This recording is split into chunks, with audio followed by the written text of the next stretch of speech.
गीता अध्याय 2 गीता का सार। संजय ने कहा, करुणा से व्याप्त शोकयुक्त अश्रुपूरित नेत्रों वाले अर्जुन को देखकर मधुसूदन कृष्ण ने ये शब्द कहे। श्री भगवान ने कहा, हे अर्जुन, तुम्हारे मन में यह कल्मश आया कैसे? यह उस मनुष्य के लिए तनिक भी अनुकूल नहीं है जो जीवन के मूल्य को जानता हो। इससे उच्च लोक की नहीं अपितु अपयश की प्राप्ति होती है। हे प्रथापुत्र, इस हीन नपुंसकता को प्राप्त मत हो, यह तुम्हें शोभा नहीं देती। हे शत्रुओं के दमन करता, हृदय की शुद्ध दुर्बलता को त्याग कर युद्ध के लिए खड़े हो जाओ। अर्जुन ने कहा, हे शत्रुहंता, हे मधुसूदन, मैं युद्ध भूमि में किस तरह भीम तथा द्रोण जैसे पूजनीय व्यक्तियों पर उलटकर बाण चलाऊंगा। ऐसे महापुरुषों को जो मेरे गुरु हैं, उन्हें मारकर जीने की अपेक्षा इस संसार में भीख मांगकर खाना अच्छा है। भले ही वे सांसारिक लाभ के इच्छुक हों, किंतु हैं तो गुरुजन ही। यदि उनका वध होता है तो हमारे द्वारा भोग्य प्रत्येक वस्तु उनके रक्त से सनी होगी। हम ये भी नहीं जानते कि हमारे लिए क्या श्रेष्ठ है, उनको जीतना तथा उनके द्वारा जीते जाना। यदि हम धृतराष्ट्र के पुत्रों का वध कर देते हैं तो हमें जीवित रहने की आवश्यकता नहीं, फिर भी वे युद्ध भूमि में हमारे समक्ष खड़े हैं। अब मैं अपनी कपट दुर्बलता के कारण अपना कर्तव्य भूल गया हूँ और सारा धैर्य खो चुका हूँ। ऐसी अवस्था में मैं आपसे पूछ रहा हूँ कि मेरे लिए श्रेयस्कर हो उसे निश्चित रूप से बताइए। अब मैं आपका शिष्य हूँ और आपकी शरणागत हूँ। कृपया मुझे उपदेश दीजिए।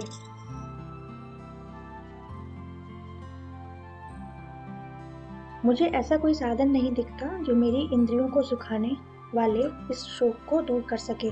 स्वर्ग पर देवताओं के आधिपत्य की तरह इस धन संपन्न हमारी पृथ्वी पर निष्कंटक राज्य प्राप्त करके भी मैं इस शोक को दूर नहीं कर सकूंगा।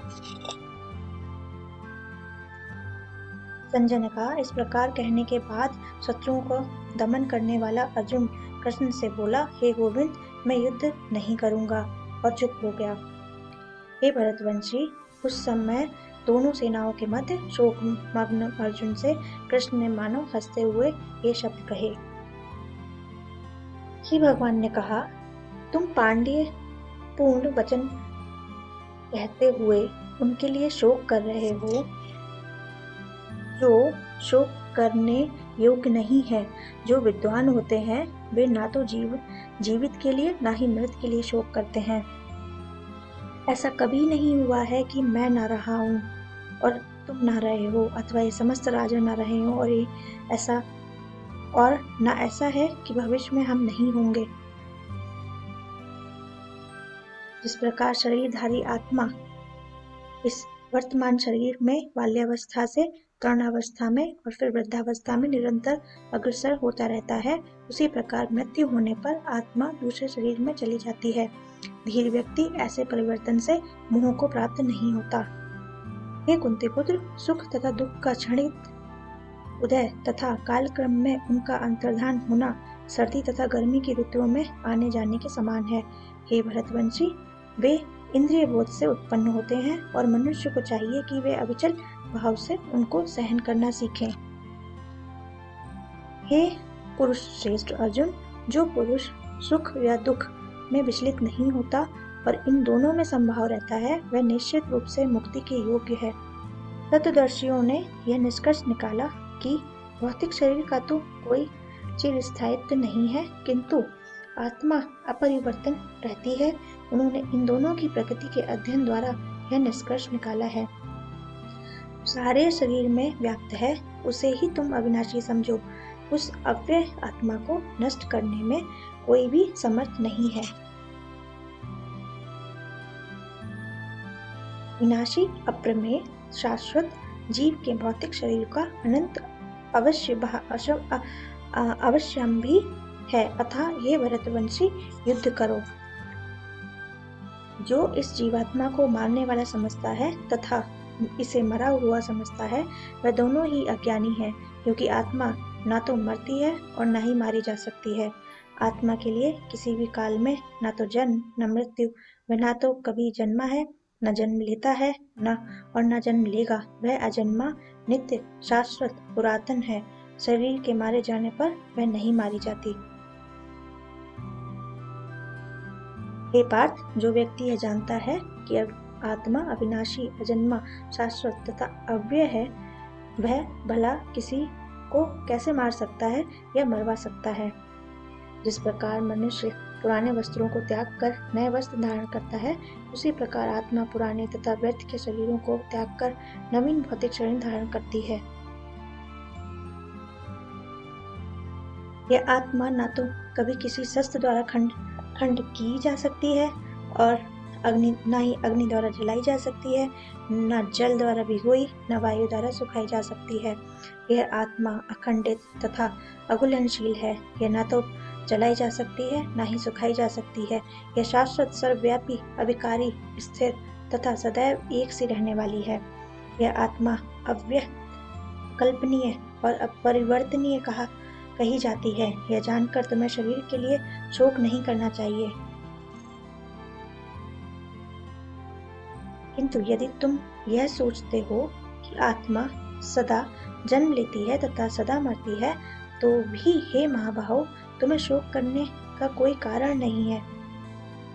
जिसने जन्म लिया है उसकी मृत्यु निश्चित है और मृत्यु के पश्चात पुनर्जन्म भी निश्चित है।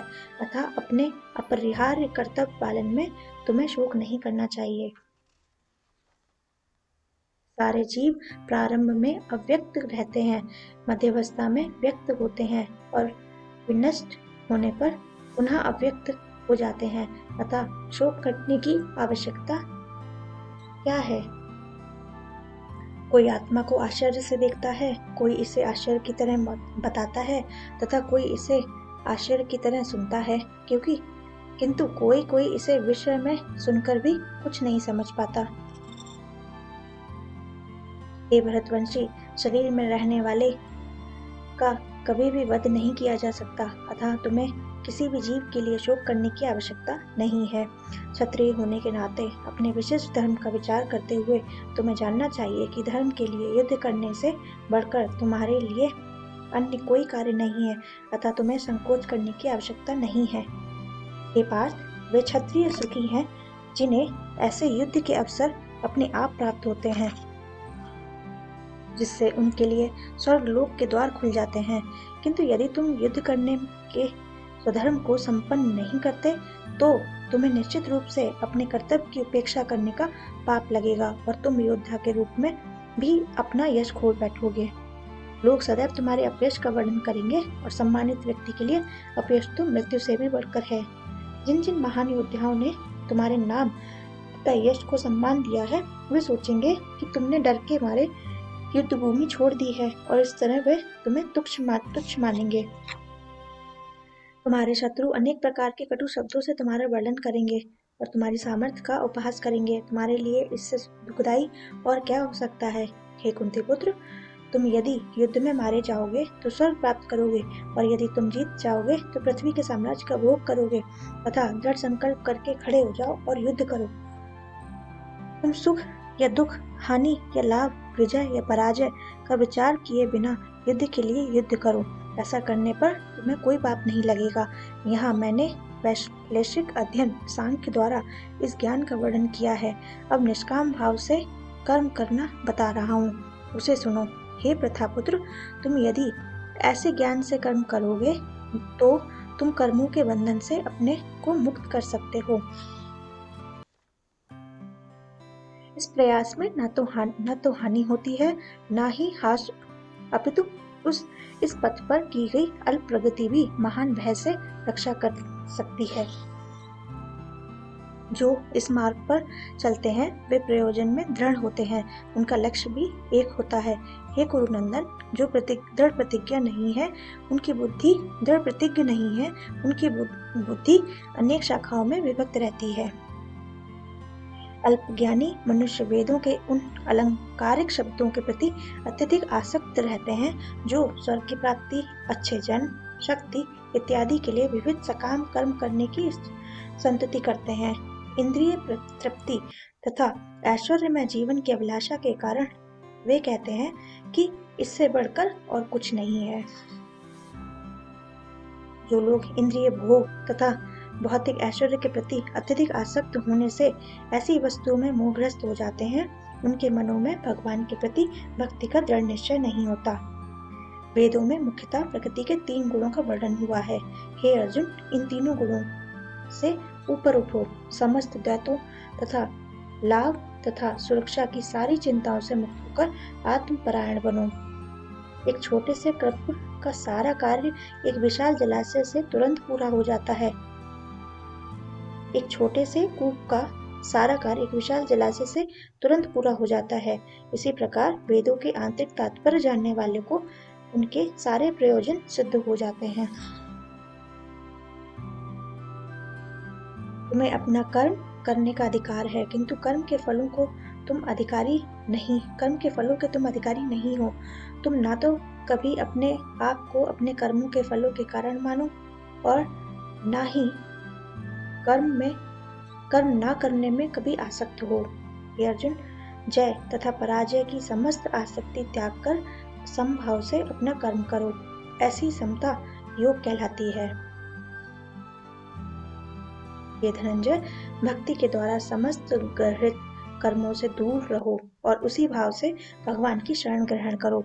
जो व्यक्ति अपने सकाम कर्म फलों को भोगना चाहते हैं, वे कृपण हैं। भक्ति में संलग्न मनुष्य इस जीवन में अच्छे तथा बुरे कार्यों से अपने को मुक्त कर लेता है। अतः योग के लिए प्रयत्न करो, क्योंकि सारा कार्य कौशल यही है।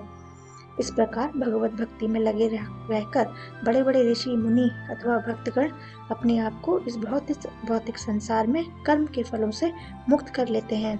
इस प्रकार वे जन्म मृत्यु के चक्र से छूट जाते हैं और भगवान के पास जाकर उस अवस्था को प्राप्त करते हैं जो समस्त दुखों से परे है।